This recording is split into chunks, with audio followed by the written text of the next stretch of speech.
এমান্টো, তুই সাজুগুজু করেছিস? শাড়ি পরেছিস? দেখি।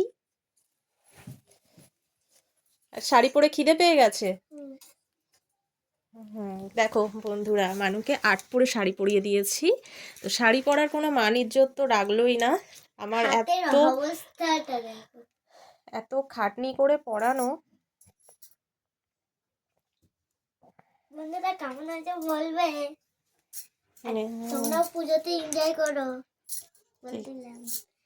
আমার সত্যি করে তোমাদের পুজোতে এনজয় তো হবেই, আমি জানি। আমার তো এনজয় নেই, শুধু স্কুলে যাওয়া। তোর এনজয় নেই? না, তুমি আমাকে খেলতেও নিলে না। খেলবি শাড়ি পরে? যা দৌড়ে আয়, যা একটু দৌড়ে আয়। Thank you. এই মান্টো, আয়।